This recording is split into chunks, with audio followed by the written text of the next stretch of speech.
with a part two. I just needed a little bit of time to just soak up what I was saying because I'm actually just speaking from the heart right now.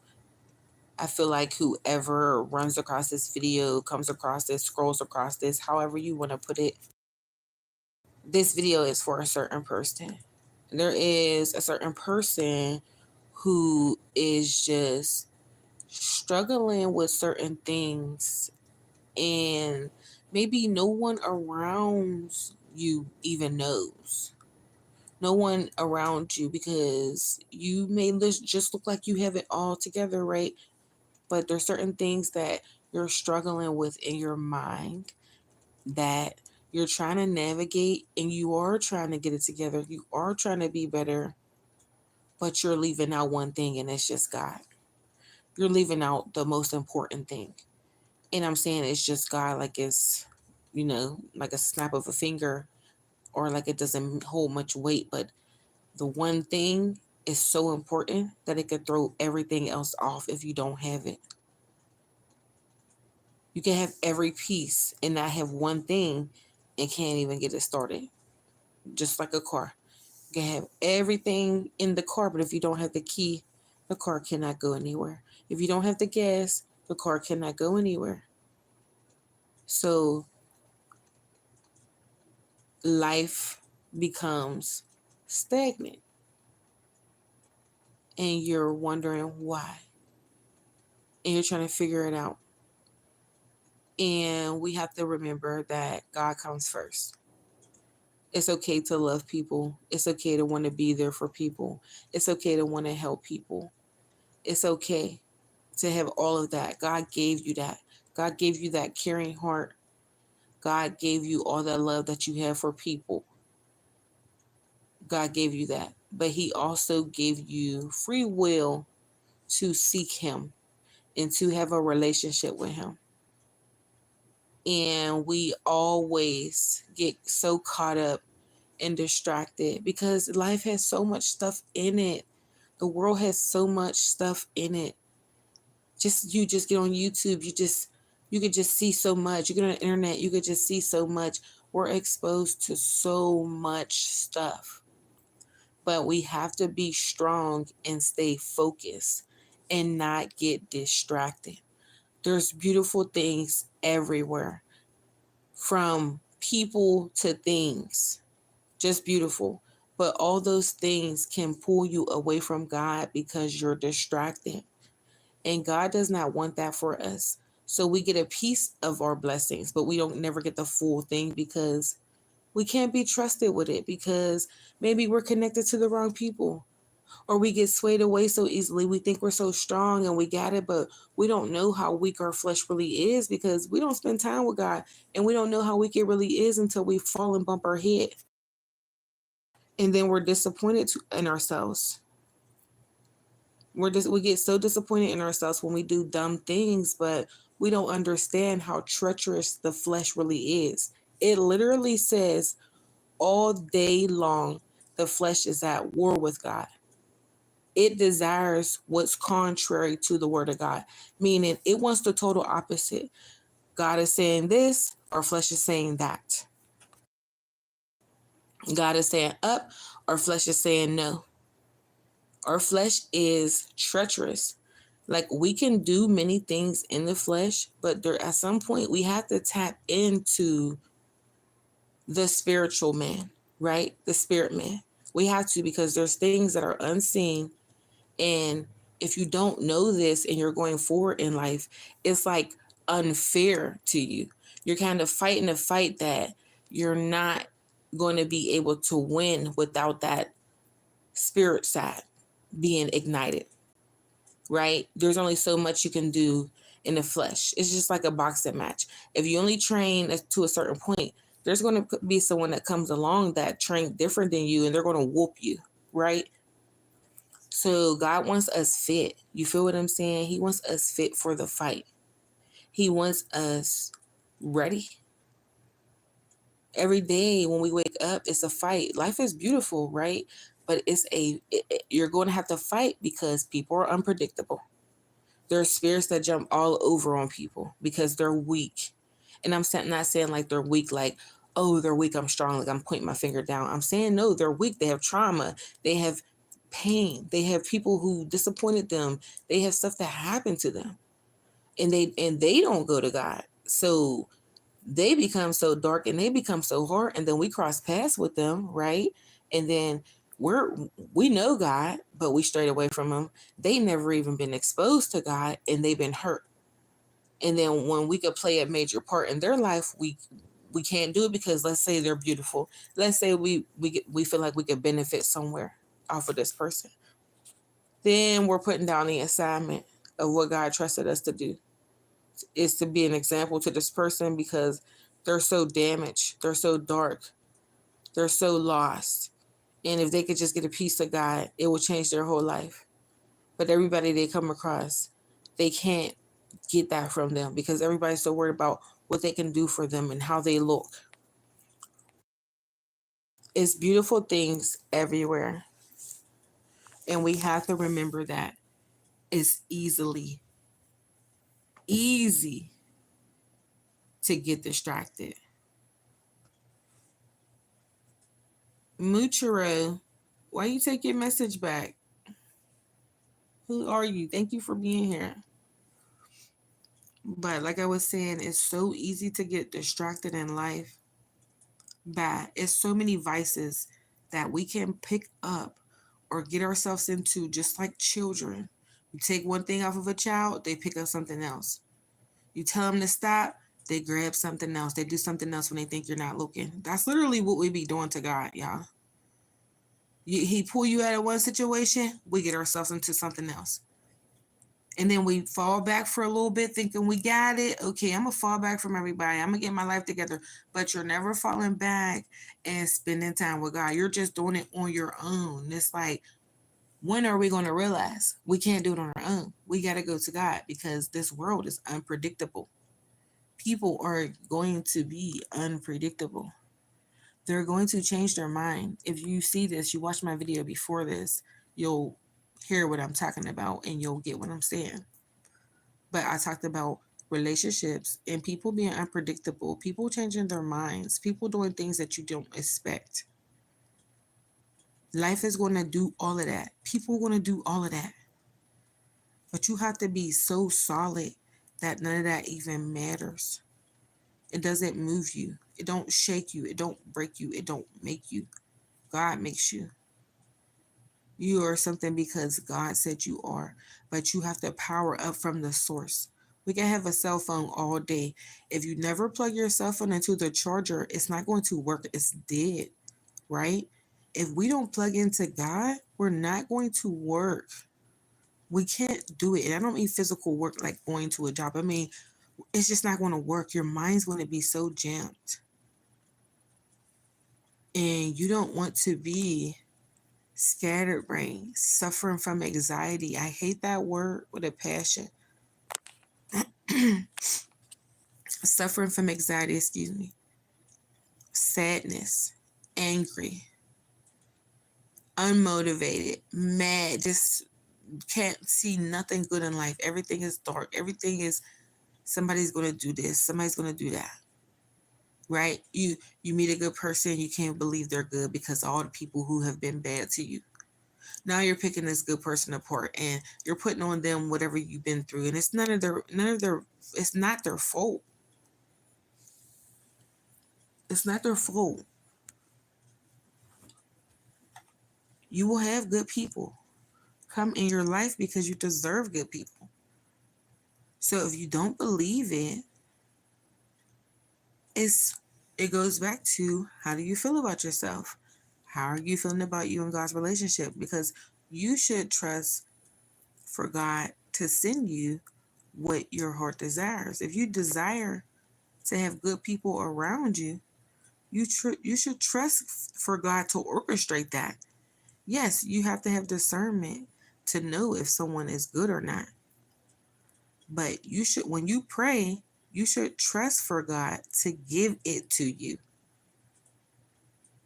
When you sit at home or alone and You're saying stuff to God, whether you're intentionally speaking to God or you're just doing it in your heart.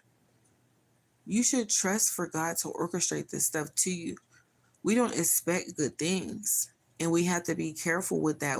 We expect more bad things than good things out of life, and that's not good because if you're a parent, imagine if your kid did that. They expect all bad things. They walk in a room, they're jumping. You take them somewhere, they're all scared and they're clenching onto you tight because and they can't enjoy themselves. You take them to the store, you want to treat them one day, and they're scared to pick stuff up because you might take it back. That will make you feel really bad, and that's what we do to God. We're constantly looking for the bad stuff to happen to us. We're thinking about it. We're not appreciating life. We're not thankful. We're not waking up just thankful for the day. We're waking up worried about what we got to take care of. When God said it's already done. Like, it's already done. Yeah, we have a part to play, but it's done. It's going to get done. Like, don't spit in his face and make him think that we're not appreciating the little things by just being able to wake up and talk to people and greet people and see all the people that we love.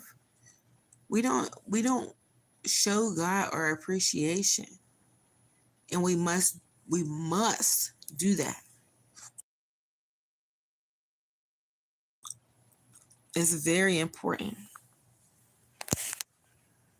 to show the Lord that you see him taking care of you. You see him showing up in your life. We got to let God know that we're appreciative. But that goes back to me saying, like, get your relationship right with him, because if you don't, you will be on the other side of it, of the things I was just talking about. You're always sad, you're always mad, you're always feeling alone, you telling yourself all this dumb stuff. I don't got nobody, I'm out here, I'm by myself. I always worry about the people always do this to me. Nah, yeah, yeah, yeah, yeah. Meanwhile, God is saying, you're blessed, my child. You're favored, my child. I love you, my child. You can do it, my child. Good things are coming to you, my child. You're on top. You're not on the bottom. You are blessed. You are loved. You are cared for. These are the things that are being said to us, but our flesh tells us other things. You're not enough. You're not going to be able to handle it. You can't do it. They're all against you. You by yourself, right? Don't trust them. All this mess. And when we allow that, we take away the power of the Lord in our life. We take away God's power from our life when we constantly think negative stuff about ourselves and about people. You don't want to do that. You don't want to be unappreciative, a spoiled brat.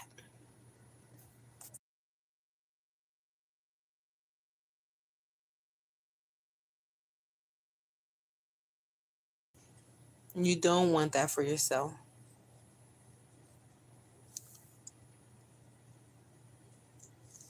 People are going to constantly do them. People are going to meet you and feel like they don't like you. They're going to feel like, something about him, something about her. I can't figure it out, but it's something about that person and I don't like them. Or, oh, they changed, so I don't want to deal with them no more. Or something's on my heart. People, they're going to do that. And I'm here to tell you that's okay. It's okay if people change on you. It's okay. That's fine. It probably works out in your favor anyway. So learn how to move on. Learn how to move forward without being affected. You hear me? Learn how to do that because they are unpredictable. You master yourself and you're going to be unstoppable with God on your side.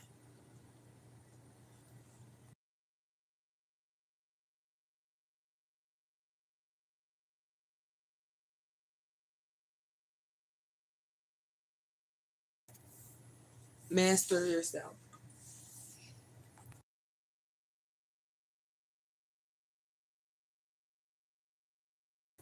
I wish I could like add people in here so I can have conversations with people. I'm just not on video tonight because it's super late. I'm in the bed, just lay back chilling. You're not gonna be able to see me like, when you're in the bed. I got all the lights out. I'm just chilling.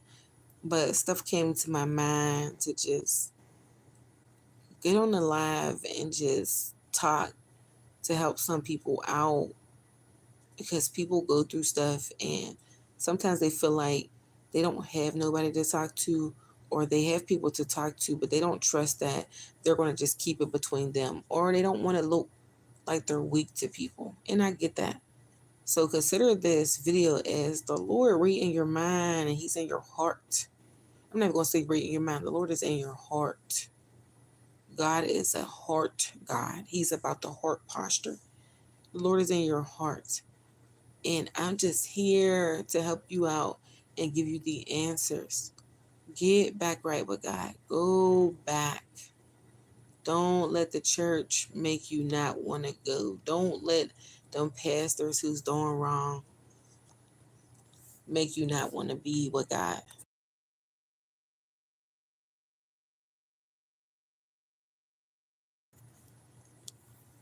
Don't let the time you did go to church and the people at the church treated you bad.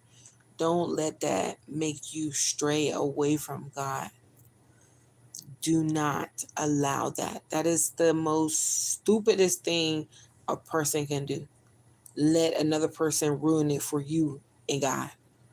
Do not let nobody ruin it. Do not let them church people. You hear me? Them people in the church who represent God wrong. Do not let them make you not want to deal with God. That is not right.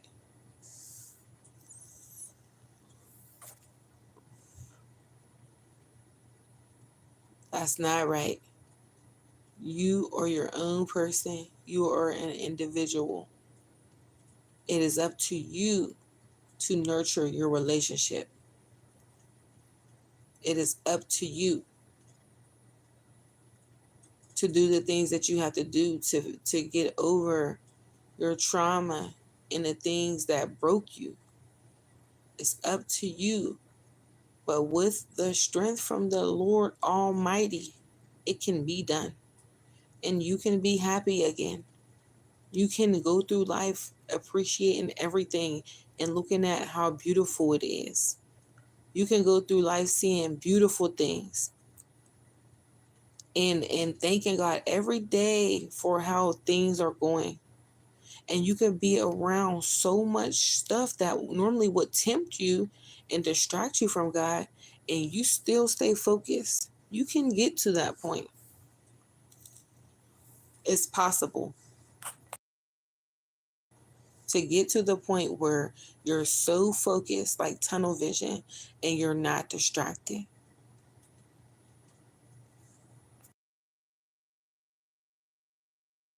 It's possible for you to be healed from whatever happened to you. I notice a lot of people go through things with their parents when they're young, molestation, just things being perverted. I mean, abuse, verbal abuse, physical abuse. People go through all of that when they're in their youth, and it changes them. And some people become so hardened in their heart, and they become a vessel for the enemy to use instead of for God to use, because they're broken. And it's and both sides want you, the evil and the good. There's two sides. Every movie you watch is two sides, evil and good. And it's the same with life. Both sides want you on their team. You have to decide, what side are you going to be on? Who are you when no one is looking, right? What are you thinking when no one can hear you, right?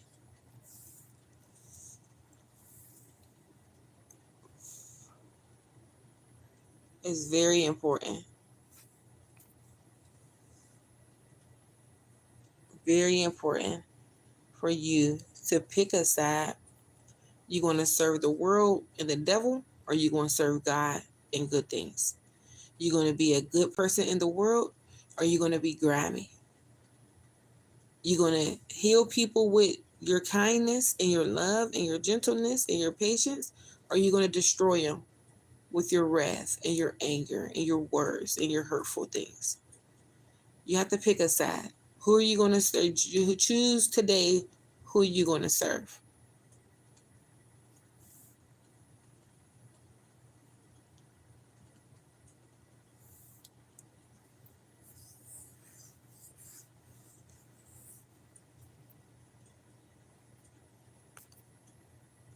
We leave God. God never leaves us. People misrepresent God. God does not misrepresent himself. The people at church make people turn away from God, not God make them turn away from him. You have to understand this. You have to look into this stuff. You have to read your word to get an understanding of what is going on here. It is very important to get an understanding of what is going on in life. We have to get that understanding, because we will be walking around like blind bats, unable to see which way to go or what to do when we think we got it, because the human body is so powerful. We could do so many things, and we tend to do all these things outside of God. That's dangerous. That's dangerous. You want to consult with the Lord. Just because it's there to do don't mean you can do it. Just because a relationship is there to get in don't mean you're supposed to get into it. Like, you can get into stuff and still be trespassing. Like, there could be tape around the whole building saying no trespassing. You can lift it up and you can walk right in. But then there's a penalty for that if you get caught, right? You want to consult with God on what you're supposed to be doing, how you're supposed to be doing it. Ask the Lord to change you, to mold you, to grow you, to show you what you're supposed to be. And if you're a man listening to this, you are a powerful being. And if you don't put your time in with God, the world will tell you who you are, and you will fall into that. You will fall into what the world says about you. And that's not a good thing, because right now it seems like the world is trying to destroy the men and make the men sit down and let the women run the show. And that's not the way that God said it was supposed to be. And if you're a woman listening to this, I'm not trying to offend you. I'm just speaking facts. It's not supposed to be women running the show. It's God put men in control.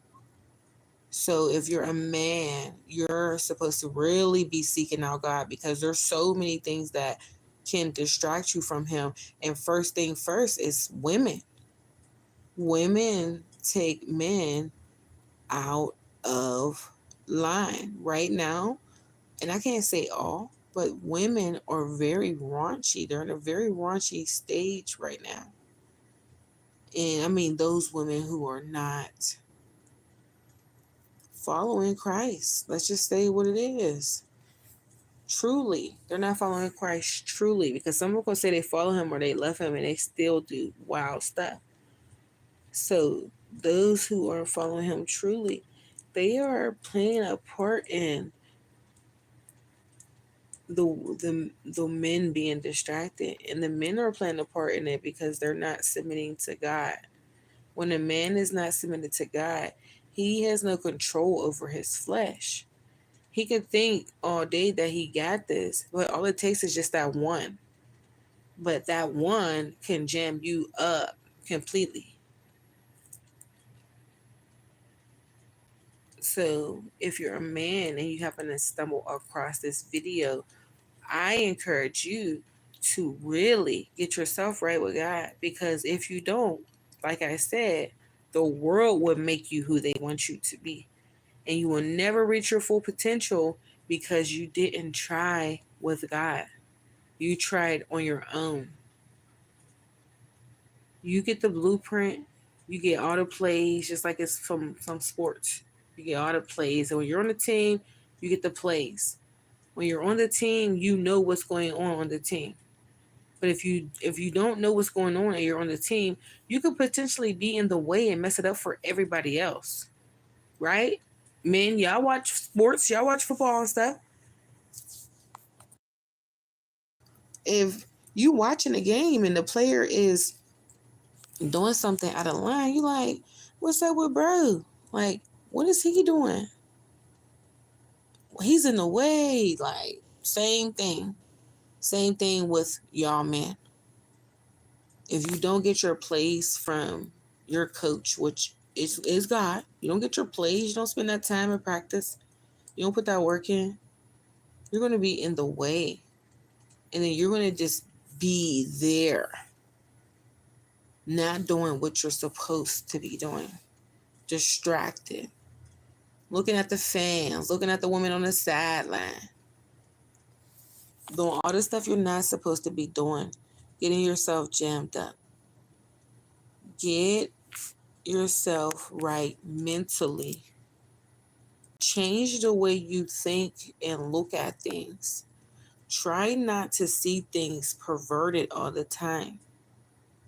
When you feel that, correct it.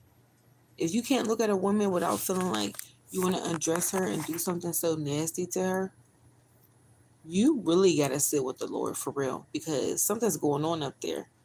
And if you could go around your mom and your aunt and your cousins and not do that, but with every other woman you're doing that, we know that you can control it. So why aren't you? Why aren't you controlling it as a man?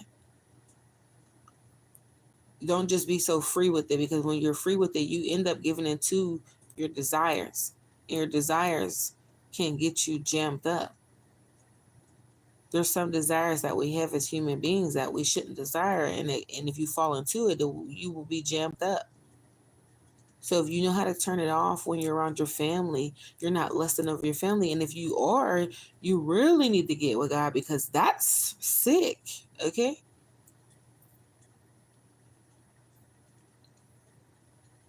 That's it.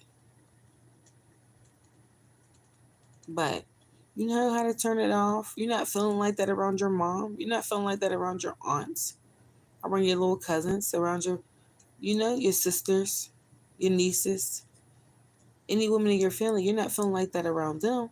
So why do you get around somebody else's family member who's not related to you and feel like that? You want to lust after every woman you see. No. And when you see women have dress, your mind should tell you something's going on here. Yes, I feel like y'all see it and y'all like it looks good. To y'all, it's like a piece of meat and you ain't ate all day. But you have to understand that that's a red flag at its finest. It's like you driving a vehicle and a sensor comes on. You know when that light comes on, something's wrong with the car. It's the same thing for women. You can look at how a woman represents herself and see, I might want to stay away from that. Just because it's beautiful and it is half dressed, you can see everything. That's right there is your biggest, I might want to go the other way. Something's going on here.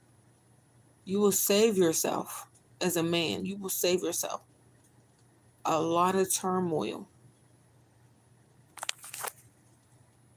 You will save yourself. You hear me? To the men, you will save yourself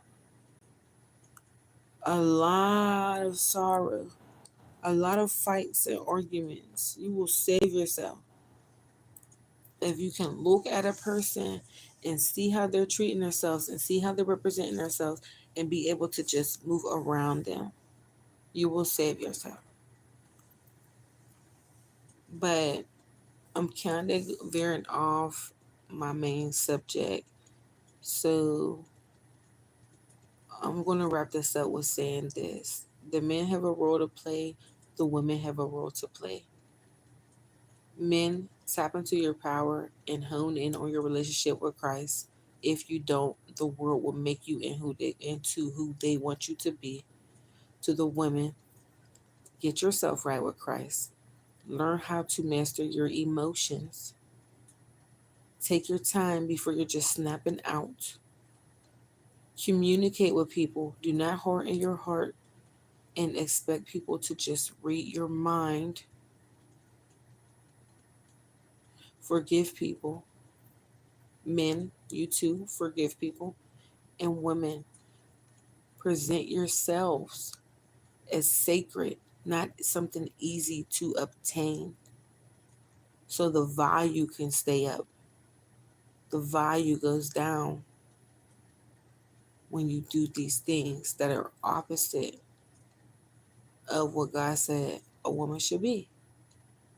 You become mixed in with the crowd, and now they can't separate you from the other woman and a godly woman, right?